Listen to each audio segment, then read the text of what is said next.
Hello friends, welcome to my channel. இன்றைக்கி நாம் கோவிலில் கெடா விருந்துலலாம் செய்வாங்க இல்லையா, அந்த டைப்பில் மட்டன் குழம்பு, மட்டன் கிரேவி எப்படி செய்யலான்னு பார்க்கலாம். இது சப்பாத்தி, பரோட்டா, தோசை, இட்லி, சாதம் எல்லாத்துக்குமே சூட் ஆகும். ஒரு கடாயில் 2 ஸ்பூன் அளவுக்கு எண்ணெய் சேர்த்துக்கோங்க.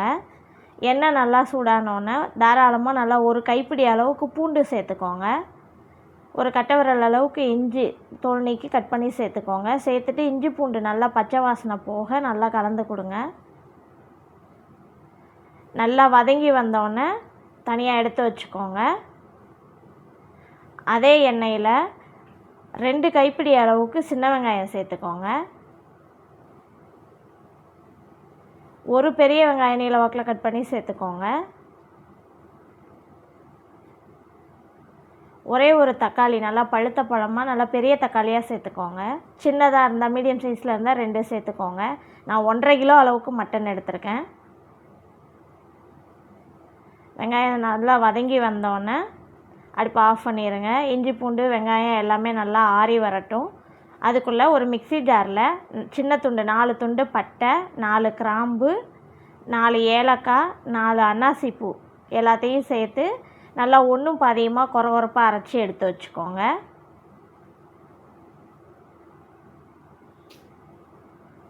இதை நீங்கள் முழுசாக சேர்த்தாலும் சேர்க்கலாம். முழுசாக சேர்க்கும்போது நல்லாயிருக்கும். ஆனால் பொடியாக அரைச்சி இந்த மாதிரி 1 2 அடித்து சேர்த்திங்கன்னா ஃப்ளேவர் இன்னும் நல்லாயிருக்கும். ஒரு பாத்திரத்தில் 4 ஸ்பூன் அளவுக்கு எண்ணெய் சேர்த்துக்கோங்க.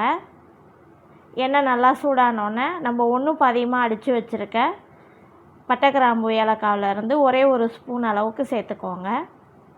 2 ஸ்பூன் அளவுக்கு மல்லித்தூள் சேர்த்துக்கோங்க.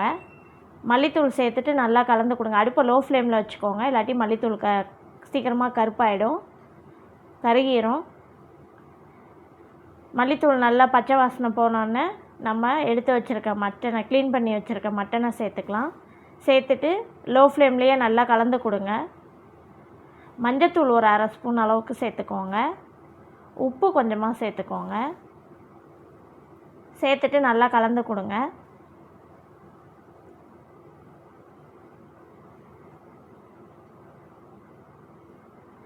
மட்டன் நல்லா எண்ணெயிலேயே நல்லா வதங்கி வரட்டும்.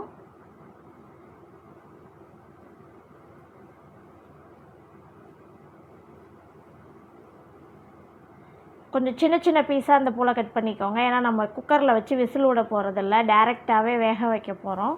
அதனால் பெரிய பீஸாக இருந்தால் கொஞ்சம் சின்ன பீஸாக கட் பண்ணிக்கோங்க. நல்லா எண்ணெயிலே வதங்கி வந்தோடனே மட்டன் மூழ்கிற அளவுக்கு நல்லா தண்ணி சேர்த்துக்கோங்க. தாராளமாக தண்ணி சேர்த்துக்கோங்க. சேர்த்துட்டு ஒரு தட்டு போட்டு மூடி வச்சு நல்லா வேக விடுங்க. நாம் வதக்கி வச்சுருக்க இஞ்சி பூண்டு வெங்காயம் தக்காளி எல்லாத்தையுமே தனித்தனியாக மிக்ஸி ஜாரில் சேர்த்து நல்லா ஃபைன் பேஸ்ட்டாக அரைச்சி வச்சுக்கலாம். ஒன்றா அரைக்கக்கூடாது, தனித்தனியாக தான் அரைக்கணும். அதே போல் இஞ்சி பூண்டு பச்சையாக சேர்க்குறத விட இந்த மாதிரி வதக்கி சேர்த்திங்க அப்படின்னா டேஸ்ட் இன்னும் சூப்பராக இருக்கும்.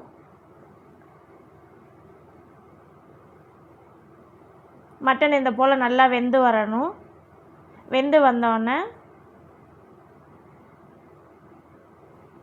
நல்லா ஒரு அரை வேக்காடு வெந்ததுக்கப்புறம் 1 ஸ்பூன் அளவுக்கு தனி மிளகாத்தூள் சேர்த்துக்கோங்க. நல்லா ஒரு 50 கிராம் அளவுக்கு மட்டன் மசாலா சேர்த்துக்கோங்க. சேர்த்துட்டு நல்லா கலந்து கொடுங்க.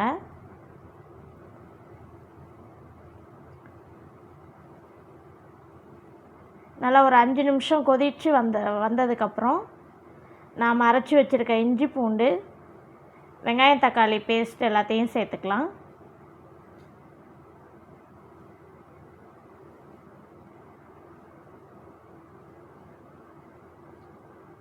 நீங்கள் இஞ்சி பூண்டு பச்சையாக வேணாலும் சேர்த்துக்கலாம். ஆனால் இந்த போல் வதக்கி அரைக்கும் போது டேஸ்ட்டு நல்லாயிருக்கும். சேர்த்துட்டு கலந்து கொடுத்துட்டு நம்ம அரைச்சி வச்சுருக்க வெங்காயம் தக்காளி பேஸ்ட்டையும் சேர்த்துட்டு நல்லா கலந்து கொடுங்க. மிக்ஸி ஜாரை அலசி தண்ணி சேர்த்துக்கோங்க. உங்களுக்கு குழம்பு எந்த அளவுக்கு திக்னஸ் வேணுமோ அந்த அளவுக்கு தண்ணி சேர்த்துக்கோங்க.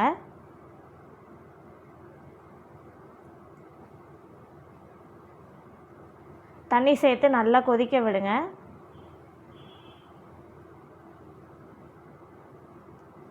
அரை வேக்காடு வந்த உடனே இந்த மசாலா ஐட்டம் எல்லாமே சேர்த்துடணும், இல்லாட்டி கறியில் மசாலா எல்லாம் இறங்காது. சேர்த்துட்டு நல்லா வேகட்டும். கருவேப்பிலை கொஞ்சமாக சேர்த்துக்கோங்க. சேர்த்துட்டு கலந்து கொடுத்து தட்டு போட்டு மூடி வச்சுக்கோங்க. ஒரு மிக்ஸி ஜாரில் 2 கைப்பிடி அளவுக்கு தேங்காய் துருவல் எடுத்துக்கோங்க.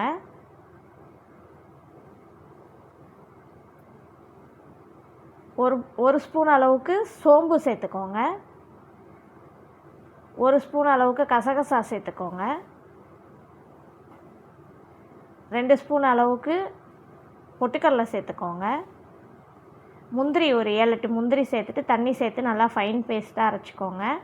மட்டன் நல்லா வெந்து வந்தோடனே தேங்காய் பேஸ்ட்டு சேர்க்கணும். வேகங்காட்டி சேர்த்திங்கன்னா மட்டன் வேகாது. தேங்காய் சேர்த்ததுக்கப்புறம் மட்டன் வேகாது. அதனால் முன்னாடியே மட்டன் வெந்துருச்சான்னு பார்த்துட்டு அதுக்கப்புறம் தேங்காய் சேர்த்துக்கோங்க. நம்ம பொட்டுக்கடலை முந்திரி 2மே சேர்த்துருக்கோம். சேர்க்கும்போது கிரேவி இன்னும் நல்லா திக்னஸ் வரும். அதுக்கேற்ற மாதிரி தண்ணி சேர்த்துக்கோங்க.